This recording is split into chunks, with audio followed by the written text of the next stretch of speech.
Claudia Jordan, you are always ready for everything and anything. And especially now, I mean anything, because watching you in Deal or No Deal Island, you're in a lot of situations I never thought I would see Claudia Jordan in. Oh, same. I never thought I'd be in knee-deep mud with centipedes and like there's scorpions literally where we have to go to the bathroom. Okay. Because when I picture you, I'm picturing you like this, the diamonds, the jewels, the lovely outfit. Yes. Was there any part of you, because of course Deal or No Deal has meant so much to you for so long, when you got the call about the show, was there any part of you that's like, I can't do that? Yeah, when they said, they were really kind of secretive about exactly what it was because they had to. You know what I mean? You can't have everybody kind of like running their mouth about what the show is about. So they were kind of vague. They just said you had to be in really good shape, you had to take a swim test, and you know, they had to really know that you would be able to be physically fit for this. So I'm thinking, I knew there was going to be some challenges, but day one, to be in a mud pit, I didn't know that we'd come out the gate that hot, and I was like, if this is day one, what's day 2 and day 3 gonna give? You know what I mean? Like, I was like, oh my God, what about day 8 or challenge 8? No. You know? So it was really hard. It was not easy. And also, I mean, I don't know if you, because we were talking before we started, when I first saw the prize money of $200 million, I thought a decimal was undecimal. Right, you would think. Did you, when you saw that, did you believe it at first? Or you're like, oh my God, this is the possibility? Yeah, I mean, the way they presented the show was it's the most money ever offered on a game show. So I knew the stakes were going to be high, but I didn't know they were going to be that high. Because on Deal or No Deal, I think the highest case I ever saw was maybe $3 million, I think. So to go from that to, I mean, you're going to see a case that's like millions of dollars.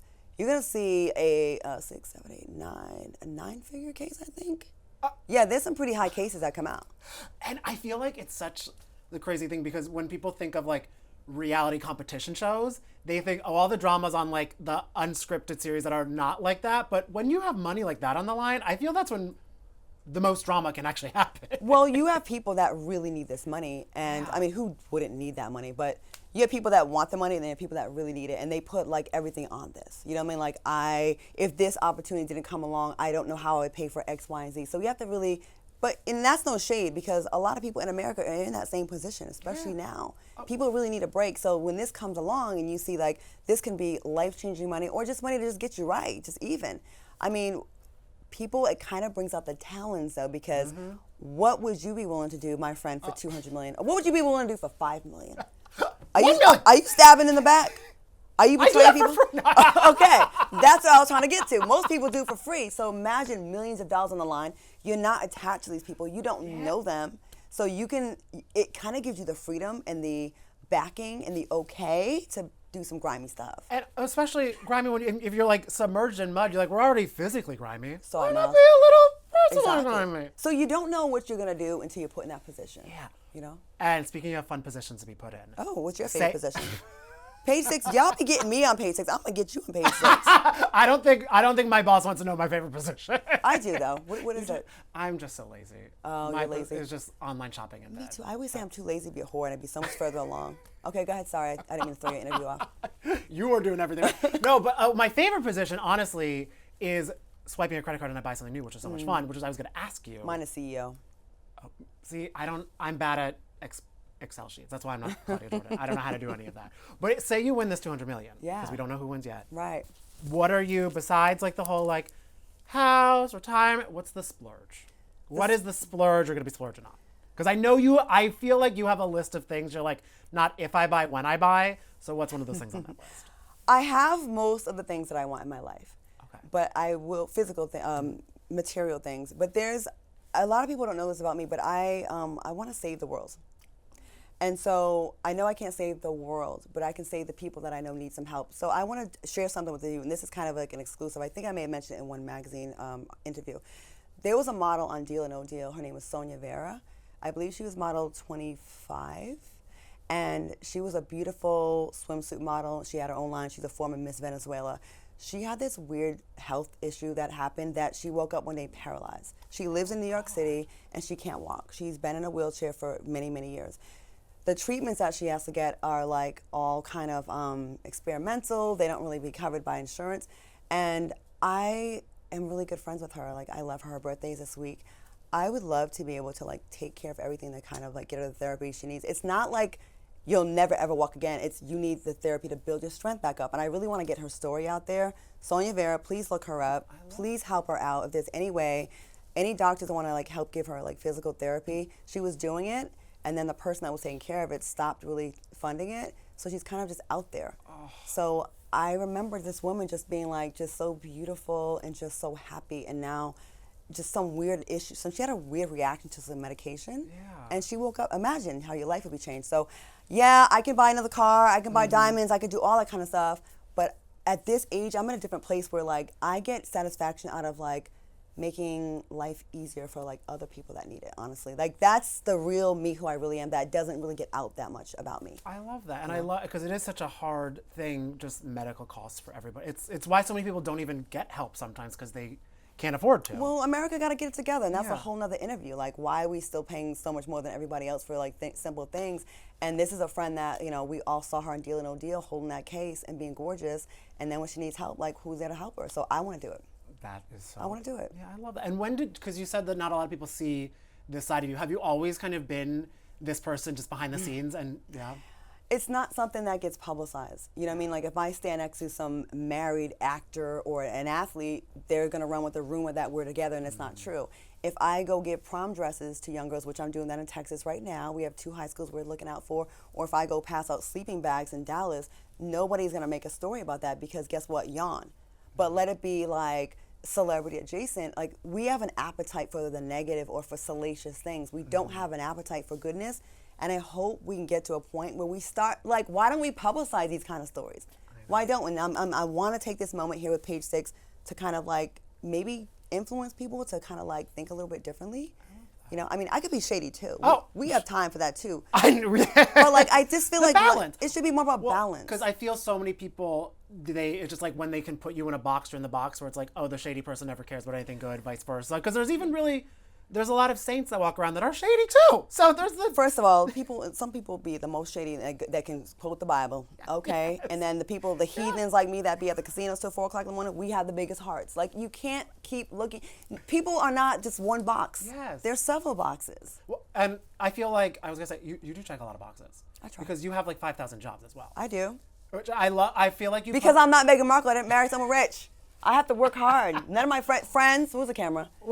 I need y'all to do better. If you're going to hook me up on a blind date, can you make my life easier? Because I'm tired of working all these 5,000 jobs. I'm tired. Because one of my favorite, I don't even know, because I think you've taken like 75 flights this past week. I was looking at your Instagram story, and you were doing like a Zoom interview from an airport. And I was like, that is the definite, Claudia Jordan hustles. Like, I was doing College Hill for BET. And so that was 30 days in the house with other celebrities, and that comes out in June. Hopefully I'll be back to talk about that. Wow. And while I was doing that show, 30 days, also filming, it's 24 hours. They have access to. There's cameras everywhere. I also did my talk show that I do, TGIF on Fox, so 5 days a week live, and then a pre-tape on Thursday. So I was doing 6 shows a week, full load of classes, and then press for this, and just making it happen. What is the coffee order? Or what is the tequila? What is the drink you have after? Vodka and Red Bull. That's a good classic. Yeah. When I do love, because TGIF. Do you watch it ever? Yes. It's hot topics. And I get in. You guys have a lot of fun. It's very unfiltered. It's unfiltered. You know, being on a streaming platform, we're not like governed by the same kind of like, we can't, like radio and TV, you can't really say certain words. We can say anything on that show, and I love it. And it's a show that I created and I casted it. I brought it to the network. So I have a feature, like I want to be an EP, I want to be a showrunner. I have like 5 other shows that I'm working on that I will be pitching to different entities. So y'all can holler at me if you want some hits. Because TGIF is the #1 show on Fox Soul, and it's going on 4 seasons. I love, and also because I don't have that much time with you, so I combined some of your passions with a little game I want to play for you. Oh, let's do it. Can you deal or not deal with some pop culture topics that we talked about on TGIF, so you can't even act like, I don't know. Here we go. I don't know about that. This is when I'm going to get in trouble. Well, the first one, because Nicki Minaj just started Gag City, her tour. Yes. Are you excited? Can you deal? Are you excited for a Nicki Minaj tour season after some of the past few months that she's been having?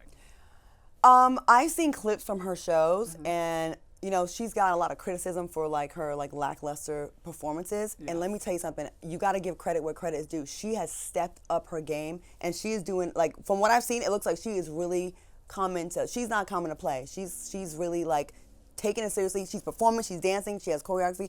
I think she looks great. Yeah, I was gonna say she looks amazing, and it's been because a lot of course, people have been seeing stuff from the past few years of her. It seems kind of like night and day. Yeah, like she upped the ante on everybody. She's not playing with the girls. No, and have you listened to Cardi B's new freestyle? Yes. Can you deal or no deal? I love Cardi B. Okay. I love her personality so much. She actually sent me a DM one time on Instagram, and I saved it because I'm a huge Cardi fan. Yes. Oh my God. She's so fun. She's so fun, and also, I mean, you guys both have like the reality TV chops into like the media world and every other avenue too, and Yeah, everything but she like makes that. slightly more money than me.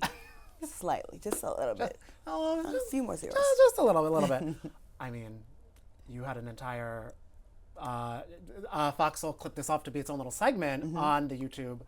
Porsha's divorce. Oh yeah. You had a lot of thoughts and theories. Well, I mean, I called a lot of this stuff a long time ago, and people think it's hating. It's like I'm just very perceptive, and for my job, like what you have to do, we have to read people's body language. Like, are you telling me the truth? I think there's more to this. Let me go dig deeper. So a lot of times I call things out and I see things a lot sooner, and people think it's like a negative or you're just like, you're jealous, you're obsessed. It's not the case. I think she's a hilarious person. I'm glad she's coming back to Housewives. Oh my God. I think she belongs on television. I also think Nene belongs on television. I think they're both really entertaining. But when you get back in that position, you cannot fumble the bag. You have to like think about like how you're treating people, like how you're coming off. You know, you got to be nice to your glam team. You got to be nice to your producers. You can't get where your head is bigger than the show. And I think, and that's just not reserved for them. That's for a lot of people in the business. You know what I mean? Like, nobody wants to spend 12 hours on set with someone unless it's gonna be a fun experience. Yeah. And I'm glad that Porsha's coming back to house. I think she's great television. Well, because you even were saying on TGIF that you're like, none of this is about Porsha. What I'm saying, it's about Simon. Because when she left, I think you even were like, you're fumbling, girl. Like, why are you doing this? Like, stick with your money. Yeah, she had Dish Nation, she had Housewives, and she was a fan favorite. So you cannot quit your job for some dude until you know for real where that money's really coming from. Because anyone can set up a DBA and be like, I have a petroleum company. Do you really? Sir, where is said oil and gas? Where is it? And I think Portia's the rich one of them two. I really do. Sorry, Simon. I just heard that's not even your real last name. It's not even Gabadia. That's some tea for you. Go to investigate that, page 6. But it's not hate towards Porsha. No. I don't blame her for thinking she found her Prince Charming. We all want that. And she looked really happy. I ain't gonna lie, she looked really happy. It's interesting. A lot of Housewives fans are kind of looking at her and Kenya, who were like kind of they never really like got along that much, having similar journeys in the fact that they thought they found their Prince Charming. They had their kid who they love more than their entire world. And it's like the truth behind the guys. And we were even talking before about how dating is just so hard. Do you have advice for her to date? Like, or I guess any advice for Porsha to date or get through this divorce? What's happening? Porsha, you are the prize. Do not marry anybody else.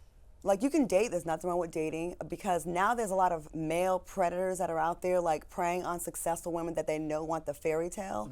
And protect your assets. You know what I'm saying? Like, don't leave a good paying job because you think you found like your Prince Charming, because it's very far and few in between. And for Kenya and Porsha, you both have a lot going on. So when when you're successful, you're wealthy, and people know you want love like that, you become a target. Yeah. You know, and then you gotta watch for these boys that are out here trying to get on television and trying to use you. Like, they want that clout. It's like the Tinder swindler, but for reality TV stars too. Yeah, there's a whole bunch of them, and those aren't the only ones. There's a whole bunch of them. We've all been victim to it at least once, you know, because a lot of times these men study you, and they're watching. They know what to tell you. Like on Something About Mary, when she's like, "Oh my God, I would love an architect," and then she meets a guy, and he's like, "I'm an architect," and and it's like he studied you to get in your good graces, to feel like you're bonding, but really, what is it? It's like a trap, and then you're stuck. Yeah. Yeah. I'm curious too. What have your thoughts been? Because from her journey from Atlanta to now, Phaedra has become like the internet's best friend and obsession. Do you think that is like worthy praise, or do you think people are like forgetting some things about Phaedra? Like, I was just always wondering what anybody who used to associate with her a little bit more thinks about that. What do you think? I asked you. I know. I don't know Phaedra. But you know, you're trying to make me go viral because you know I can't bite my tongue, and I'm really trying right now to not go there with her. Okay. Why? I think she's great television. Okay. I think she's very smart. I wouldn't want her as my lawyer, because Bobby Brown said every time I went to court and Phaedra's my lawyer, I lost. I ended up in jail. That's his words. That's not me, and you know it. So you try to make me be shady. You know I can't help it. I have Tourette's almost. I'm Tourette-ish. I've been hearing about her doing really well on The Trader. I think that's, Which perfect. you need to be on too. I think my agent has thrown my name into the hat for that. Okay. Yeah. But I mean, yeah. Wait, do you feel like I'm a traitor? No, they're faithful. I kind of feel like you just came for me a little bit. I Are know, you saying I give traitor vibes, that I'm not like I'm a saying solid person? when there's maybe a check at the end and some fun times and yeah. some people that you want to betray. Oh, yeah. Because what if you're on there with some people that you don't like and you're like, this has been my moment? Oh, yeah, that could happen, yeah. No, that'd be a fun show to be on. Wait, so you think Phaedra's a perfect traitor then? Because she was cast on it.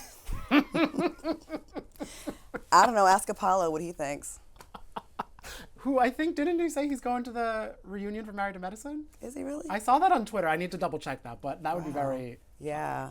That is an interesting dynamic, with their whole relationship. Yeah. Did he just get caught with something too? Did something happen with him? You paid $6. You trying to act like y'all know him. Have me in the hot seat on social media all week. And you get We're dragged. together. We're boiling points together. I want people to know it's so easy to get caught up when you talk about other people. I know. And then they clip the one part and then it's like she's hating on this person. But like we're having a fun interview. We're having fun. And also it's just like food for thought.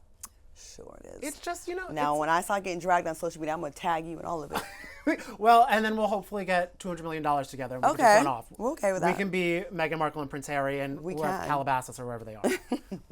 And the final thing, because I know you also did talk about this on TJF and a lot of people have been talking about it online. What are your thoughts overall with the Wendy Williams documentary going on? Because a lot of people were excited. I mean, I had a mixed feeling going into it because I was just really excited to hear from her just because we haven't in a minute. Yeah. But then kind of after watching it and seeing the people around her, what was your kind of takeaway? I haven't been able to watch it yet. I've just seen the clips, but at first I thought she was in on it. So I was like, okay, it's maybe good to get her story out because maybe the conservatorship is like really not beneficial for her, which a lot of times they're not. No. But after seeing some clips, it's clear that I don't think she even knew she was filming a documentary. And the Wendy Williams that I knew, I've done her show and I've interviewed her on my show, I don't think she wanted to be seen like that without her wig and just looking really vulnerable. And this woman, I mean, clearly she has dementia, which is so sad. And I hope it's not people around her using her and exploiting her, but we see this story will happen a lot. We've seen this story before. That's kind of been the fear I know for a few years, just seeing her before the documentary, just kind of around and everything, people kind of worrying. It's like, who's checking on her with like the whole Wells Fargo stuff and everything, where you just kind of want to be like, everyone just hopes she's okay. Which... I want to say this, though. I think people have been really harsh on Wendy after the fact, like, oh, it's her karma for talking about celebrities. The people in the comments are far more cruel than anything that Wendy Williams has ever said. And I want people to remember that when you're wishing bad on someone else like Wendy Williams, think of the stuff that you've said in the comments, not you, but the people in the comments that's been wicked. And y'all were all here for it when she was giving tea every single week. I mean, every single day. People were here for her show. And now to be like, oh, this is somehow her karma. I think that's a really evil thing to say. No one deserves to be in that position that Wendy's in. Can't access her money, losing her mind, and the health conditions with her feet and everything. Yeah.